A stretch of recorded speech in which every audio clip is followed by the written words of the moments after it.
खुद से जीतने वालों को मेरा सलाम।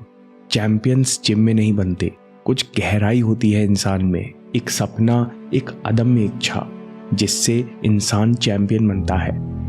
8 साल के रविंद्र जडेजा के लिए क्रिकेट खेल नहीं था, बल्कि घर के तनाव से दूर रहने का जरिया था।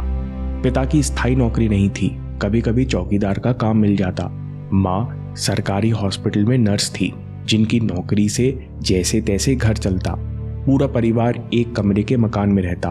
घर में हमेशा तनाव और पैसे की तंगी बनी रहती। छोटे बच्चे के मन पर तनाव का बुरा असर न पड़े, इसलिए 8 साल के रविंद्र को माँ और बहन क्रिकेट खेलने के लिए घर से बाहर भेज देती। 7 साल के रविंद्र जडेजा को नींद में बोलने की आदत थी। फिर अचानक छोटे रविंद्र ने हर रात नींद में रोना शुरू कर दिया। परिवार में सब बहुत परेशान हुए, लेकिन बार बार पूछने पर भी छोटे रविंद्र ने कुछ बताया नहीं। लेकिन एक दिन दोस्तों से पूछताछ करने पर पता चला कि क्रिकेट खेलने के लिए सबको 1 रुपया देना पड़ता है, लेकिन रविंद्र के पास कभी पैसे नहीं होते, ना ही वे कभी घर से मांगते। इसलिए बड़े लड़के पूरा दिन फील्डिंग करवाते, फिर बैटिंग आने पर या तो मैच खत्म कर देते या फिर मार पीट कर भगा देते। जीवन के इस कठिन मोड़ पर एंट्री हुई महेंद्र सिंह चौहान जी की, जो सालों पहले डिस्ट्रिक्ट लेवल क्रिकेटर हुआ करते थे और अब वे पुलिस में थे। लेकिन अंदर का क्रिकेटर अभी जिंदा था, इसलिए वे जामनगर के क्रिकेट बंगलौ में कोच थे। 8 साल की उम्र में रविंद्र जडेजा के सामने 2 रास्ते थे, एक क्रिकेट बंगलौ की टीम में सिलेक्ट होना या फिर आर्मी स्कूल में भर्ती होकर हॉस्टल में रहना। रविंद्र जडेजा ने क्रिकेट चुना और उनके डेडिकेशन के कारण वे क्रिकेट बंगलौ की टीम में सिलेक्ट भी हो गए। लेकिन क्रिकेट बंगलौ अपने नाम का उल्टा था। धूल भरे पथरीले मैदान के कोने में एक कमरा था और कोच महेंद्र सिंह चौहान जी का सिखाने का तरीका सबसे अलग। कोच पहले ही माता पिता से कॉन्ट्रैक्ट साइन करवा लेते, जिसमें लिखा होता कि अपनी सेवाओं के लिए क्रिकेट बंगलौ ने 1 पैसे की भी फीस नहीं ली है और लड़कों को सिखाते समय वे अपनी मर्जी से पिटाई कर सकते हैं। सबसे पहले कोच ने बच्चों को सिखाया डिसिप्लिन। क्रिकेट बंगलौ में कोई टाइम पास नहीं कर सकता था। अगर आप बाहर घूमने गए, आपने मैदान के बाहर देखा, यहाँ तक कि पिच से नजर हटाई, तो सीधे चांटा पड़ता। एक तरफ कोच का अनुशासन कठोर था, तो दूसरी तरफ फील्डिंग पर जोर था। कोच का मानना था कि अच्छी फील्डिंग क्रिकेटर को पहचान देती है, इसलिए 50 डिग्री की गर्मी हो या बिना घास का मैदान, रविंद्र जडेजा पथरीले और ऊबड़ खाबड़ मैदान पर डाइव लगाते और कठिन फील्डिंग का अभ्यास करते, जिस कारण वे अक्सर छिले हाथ पैर और घुटनों के साथ घर लौटते। साथ में कोच फिटनेस पर बहुत जोर देते, लड़कों से मैदान के 25 चक्कर लगवाते और हफ्ते में 1 बार 15 किलोमीटर क्रॉस कंट्री दौड़ पर ले जाते।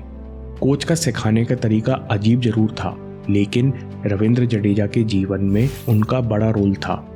एक बार रविंद्र जडेजा टीम के साथ शहर से बाहर खेलने जा रहे थे, तब उनकी मां परेशान थी क्योंकि रविंद्र जडेजा को नींद में चलने की बीमारी थी। कोच ने कहा, आप चिंता मत करो, मैं संभाल लूंगा। फिर जब रात में जडेजा नींद में चलने लगे तो कोच ने पूछा, कहाँ जा रहे हो? कुछ जवाब न मिलने पर कोच ने जोर का चांटा दिया। जीवन में उसके बाद से रविंद्र जडेजा कभी नींद में नहीं चले।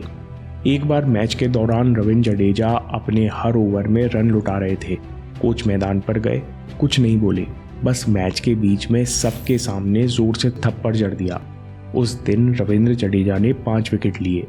वे दिन रात अभ्यास किया करते। बचपन के कठिन अनुभव और कोच के कड़े अनुशासन ने रविंद्र जडेजा को मेंटली स्ट्रांग बना दिया। लेकिन अभी अग्नि परीक्षा बाकी थी। जडेजा समाज में औरतों का नौकरी करना अपने आप में विचित्र घटना थी। माँ को कई लोगों के ताने भी सुनने पड़ते, लेकिन वो लोगों की परवाह किए बगैर काम करती।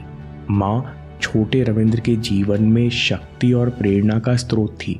वे हमेशा जडेजा को बेहतर से बेहतर खेलने के लिए प्रोत्साहित करती। जडेजा भी उम्र से ज्यादा समझदार थे। उन्होंने कभी नए कपड़े या सामान की इच्छा जाहिर नहीं की। वो बस हमेशा एक बात चाहते कि क्रिकेट किट हमेशा पूरी रहे। माँ भी किसी तरह रविंद्र की इच्छा पूरी करती। ऐसे ही कुछ साल गुजरे, थोड़े हालात बेहतर हुए।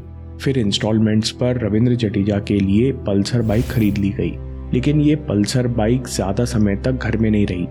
हुआ यूं कि बाइक आने के कुछ दिन बाद माँ का किचन में एक्सीडेंट हो गया और उनका शरीर बुरी तरह जल गया। तुरंत इलाज शुरू किया गया।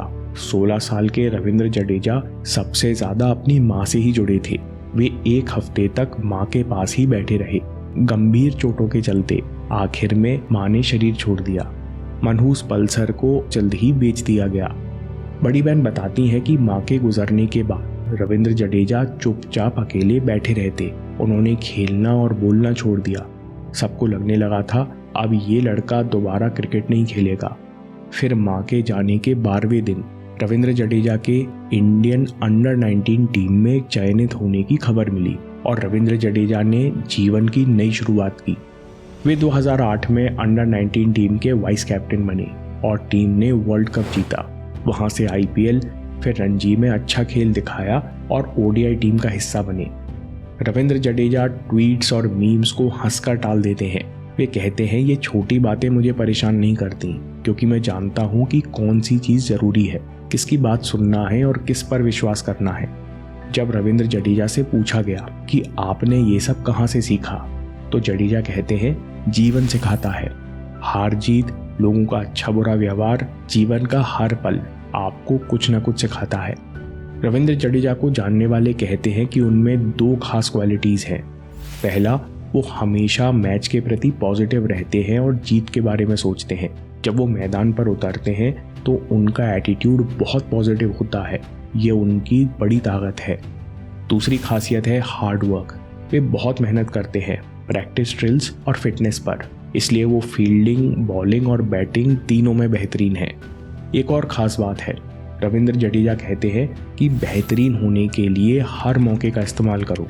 वे कहते हैं कि मैं जितनी बार इंडिया के मैच की तैयारी करता हूँ उतनी बार मैं अपना खेल और बेहतर करने की कोशिश करता हूँ। लगातार बेहतर होने की कोशिश के कारण 2013 में रविंद्र जडेजा ODI क्रिकेट के नंबर 1 बॉलर बने। 2017 में पहली बार टेस्ट के नंबर 1 ऑलराउंडर बने और इस बार बॉर्डर गावस्कर ट्रॉफी के बाद उन्होंने सबको पीछे छोड़ दिया।